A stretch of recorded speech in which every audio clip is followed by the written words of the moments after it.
profitez pleinement, éteignez les lumières, mettez votre casque ou vos écouteurs, fermez les yeux, relaxez-vous. J'ai survécu à l'invasion et j'ai failli tuer ma propre mère.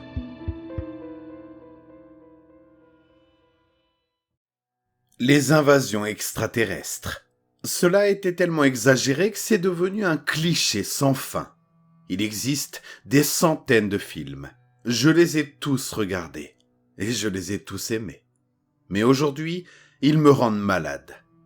Le pick-up que je conduis tremble lorsque je freine. L'ABS est bloqué en raison d'un dysfonctionnement interne de l'ordinateur. Je m'arrête sur le côté de la route, regardant une petite impasse. Les maisons sont vides, les fenêtres brisées et l'obscurité qui règne à l'intérieur me regarde. La plupart des maisons n'ont pas de porte d'entrée. Des traces de griffures en jonchent l'intérieur. Je m'arrête devant une maison dont la porte rouge est suspendue à un gond rouillé. Un panier de basket gît dans la cour, se décomposant dans le sol meuble. J'ai vécu ici. Je ferme les yeux et des instants de ma vie défilent derrière mes paupières, flottant quelque part dans le minuscule espace de temps avant que le monde ne devienne si sombre, si froid et si vide. Une faible musique remplit l'air et attire mon attention. C'est un camion de glace, celui-là même vers lequel je me précipitais lorsque j'entendais son chant mélodieux. L'argent que mes parents m'avaient donné, froissé dans de minuscules poings serrés. Les haut-parleurs sifflent la vieille chanson tandis qu'un pneu tourne paresseusement dans la brise d'été. Je fredonne doucement l'air pour moi-même. Chanter m'a toujours calmé lorsque je suis nerveux. Je vérifie les rétroviseurs avant d'ouvrir prudemment les portes, mes yeux scrutant les mouvements tandis que je tire le fusil de chasse de l'espace situé derrière le siège du conducteur, l'ouvrant d'un coup sec pour vérifier qu'il est chargé. Les papiers des poubelles renversées volent contre mes pieds tandis que je me dirige vers ma maison, en veillant à ne pas toucher la porte, de peur qu'elle ne grince et n'alerte quelqu'un, ou quelque chose, de ma présence dans l'univers silencieux de mon enfance. J'avance silencieusement sur le carrelage blanc et boueux, m'arrêtant au moment de poser le pied sur la première marche. J'ai fait le mur suffisamment de fois pour savoir que seules les 5e et 8e marches grincent lorsqu'on s'y appuie. Je passe en revue les 2 premières chambres. Leurs occupants, mes parents et ma grand-mère, sont partis depuis longtemps. Je me dirige vers la vieille commode de la chambre de mes parents. Le parfum de ma mère reposant sur sa surface lisse, la seule chose intacte dans la pièce remplie de meubles éclatés et de vêtements déchirés. Je trace légèrement mon doigt le long de sa surface vitreuse, le liquide ambré tourbillonnant doucement. Ma paume se referme sur lui avant que je ne comprenne l'action, le ramenant dans ma poche avant de le laisser couler au fond. Du coin de l'œil, je vois les perles colorées de ma chambre se balancer, s'entrechoquer. J'épaule l'arme, le cœur battant contre les limites de mes côtes. Je lutte contre l'envie de crier. Cela ne servirait à rien. Mes parents ne se cacheraient pas de moi, et si c'était l'un d'entre eux, mon Dieu, je serais mort. Je me dirige lentement vers la salle de bain, dont la porte est manquante et le rideau de douche déchiré et étalé sur le sol. En tremblant, je sépare les perles avec 1, puis 2, puis 3 doigts, rendant l'espace juste assez grand pour passer à travers. Les perles se séparent facilement et je les remets en place sans un bruit. Je n'aurai la décence de tirer qu'une seule fois avant d'être rattrapé. Je vois quelque chose bouger dans le coin derrière mon lit. Les draps de mon enfance sont déchirés et ma lampe est posée sur le sol, encore allumée. La silhouette des meubles cassés m'empêche de me concentrer sur le mouvement qui émane de derrière le matelas adossé au mur. Le marteau du pistolet se met en place. Le verre brisé sous mes bottes craque à chaque pas. J'avale la boule insurmontable qui s'est accumulée dans ma gorge. Les larmes me piquent les yeux. Même après tout ce qui s'est passé, tout ce dont j'ai été témoin, je suis toujours terrifié par la mort. Ma main touche la mousse exposée du matelas, tirant légèrement tandis que je stabilise ma respiration. D'un geste fluide, je jette le matelas sur le côté, rassemblant plus de force que je n'aurais jamais pu le faire sans l'adrénaline qui bat dans mes veines. Un sifflement retentit dans la pièce et je lève mon arme, trébuchant sur la chaise qui trônait sur mon bureau et tombant vers le sol.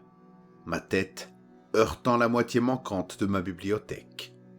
Je me relève en trébuchant, je tourne sur moi-même et je tâtonne avec la gâchette avant de voir à quoi je suis confronté. Un petit chat me regarde fixement, le dos arqué et les dents étincelantes, la queue dressée en l'air. Ses yeux s'écarquillent et il saute par la fenêtre brisée de ma chambre et disparaît sur le toit. Je me penche vers l'avant, l'arme reposant dans le creux de mes coudes et me couvrant le visage. Les rires ne s'arrêtent pas pendant quelques bonnes minutes avant que je ne retrouve mon calme. Assis sur le matelas qui se trouve maintenant dans le coin de ma chambre. Les touches tachées de larmes, je porte mon attention sur le ciel gris au-delà du verre brisé. Mon estomac se retourne en haine. Nous étions toujours si concentrés sur le ciel, construisant de grandes machines pour envoyer des ondes radio dans l'abîme sombre qui se trouve juste à notre portée, simplement dans l'attente d'une réponse aux milliers d'émissions qui jonchent l'obscurité. C'était la mode à l'époque, une recherche sans fin pour apaiser notre besoin humain de ne pas être seul dans cette étendue que nous appelons l'univers. Nous avons été bien sots de nous intéresser à d'autres mondes alors que nous n'avions pas réussi à explorer le nôtre de manière adéquate. Je suppose que nous avons appris notre leçon, ou plutôt, nous avons payé le prix. Tout a commencé par un matin de septembre. Les corps jonchaient les côtes. Des milliers d'entre eux couvraient toutes les plages, alignant le sable en rangs serrés. Ils s'étaient tous noyés. Des hommes, des femmes et des enfants appelés par une force anonyme à s'enfoncer dans l'eau avant d'en ressortir avec la marée du matin, sans vie et gonflés. Les photos ont été diffusées sur toutes les plateformes médiatiques possibles. Chaque dortoir de ma petite université résonnait des avertissements des autorités de ne pas s'approcher des océans. Il n'a fallu que quelques heures pour que les premiers corps apparaissent, le visage recouvert d'une fine couche de peau excédentaire. En quelques jours, ils ont tout contrôlé, postant sur nos sites web, prenant le contrôle des réseaux de télévision. Quels qu'ils soient, ils se propagent rapidement, tout contact avec eux se soldant par une infection. Ils prétendaient être nos créateurs, nos vrais dieux. Ils nous avaient créés à leur image et maintenant, ils étaient là pour reprendre cette image. Il n'y avait pas de raison à cette invasion, pas de justification, mais comme le disait toujours mon père, toutes les questions n'ont pas forcément de réponse. Maintenant, ils avaient pris le contrôle de presque tout le monde. Les villes étaient en ruine et les banlieues s'effondraient. Assis sur mon matelas, je me souviens de la raison de ma venue. Ma famille. J'avais réussi à échapper à la première vague, sans mauvais jeu de mots, étant loin de l'école et plus au centre du pays. Mes parents et ma grand-mère n'ont pas eu cette chance. Je me lève lentement, essuyant la sueur de mon front. Tout le monde m'a dit que j'étais fou d'aller vers la côte. Les villes qui s'y trouvaient étaient des terrains vagues, remplis de souvenirs du grand empire que nous avions construit et qui pourrissait maintenant dans le béton sur lequel il reposait. Comment aurais-je pu ne pas y aller ? C'était ma famille, je ne pouvais pas les abandonner, même si cela signifiait aller à la source même de l'invasion. Je redescends les escaliers, fouille le salon avant de passer à la cuisine, puis au sous-sol. Une partie de moi est soulagée de ne pas les trouver là. Une couche de peau supplémentaire tendit sur leur visage aussi, le regard perdu dans le vide. Je n'en avais vu que quelques-uns et jamais de près. Si vous étiez aussi près de l'un d'entre eux, vous ne viviez généralement pas pour raconter votre expérience.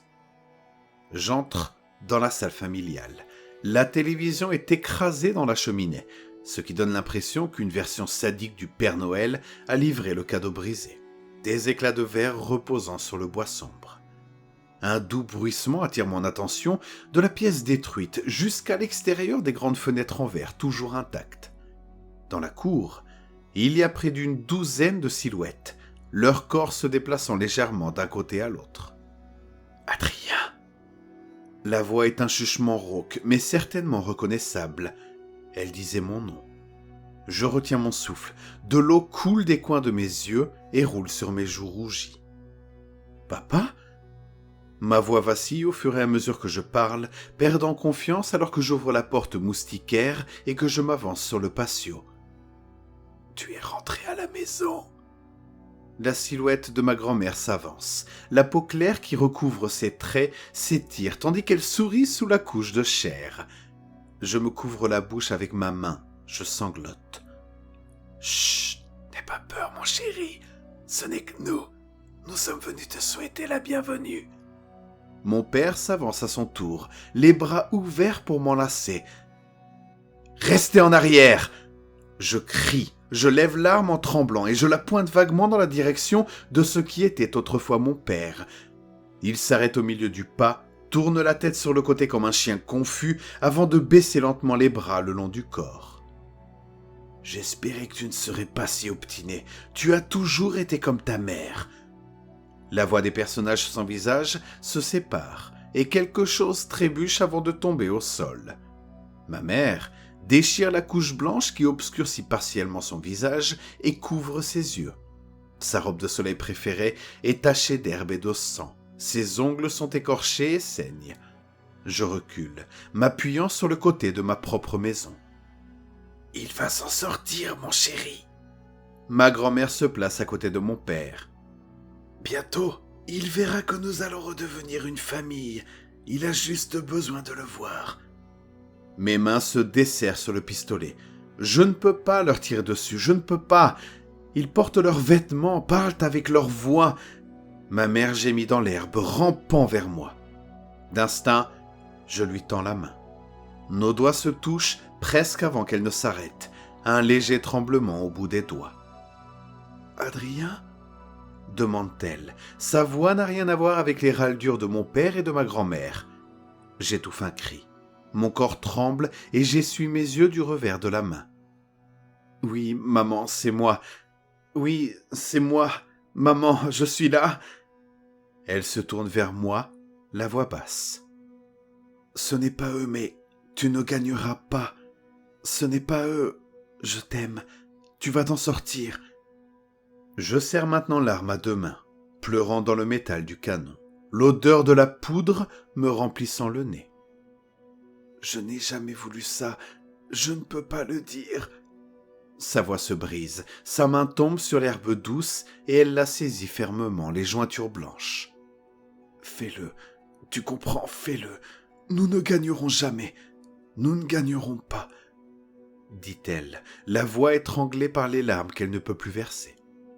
Je reste immobile pendant qu'elle parle, le film entamant enfin sa descente finale, couvrant entièrement sa bouche.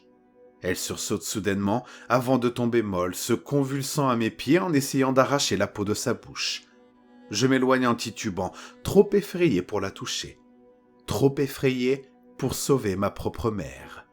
« Nous l'avons trouvé dans le hangar il y a seulement 1 heure, enfin !» Ma grand-mère s'est approchée, les mains levées en signe de supplication. Mon regard se tourne vers la petite grange barricadée, dont le côté est percé d'un trou. Les éclats de bois autour de l'ouverture lui donnent l'apparence d'une bouche béante, les dents écartées. « C'est une lutte inutile. Nous ne faisons qu'améliorer le monde, le remplir d'unanimité. » Je m'essuie à nouveau les yeux, les larmes brouillant ma vision.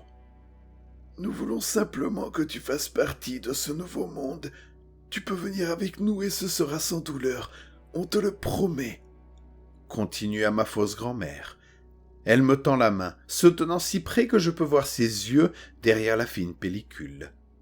Je lève les yeux vers elle, quelque chose dans ma poitrine me rapproche, m'attire. Je murmure « Ok », je me hisse à ma hauteur et je regarde ma mère allongée dans l'herbe, le sang suintant derrière le masque blanc qui couvre maintenant le visage que j'ai vu 1 millier de fois. Je murmure « Je vais le faire, maman, je vais le faire », en me tournant vers ma grand-mère. Je fais glisser le pistolet dans mes mains, en tapotant l'extrémité avec mon doigt. Mes yeux se ferment tandis que je contemple les derniers souvenirs de la maison de mon enfance, appréciant la simplicité d'une époque révolue. Je sens à peine le pistolet glisser entre mes dents. le métal acidulé imprégnant ma bouche, et je n'entends pas non plus le coup de feu qui retentit dans l'air.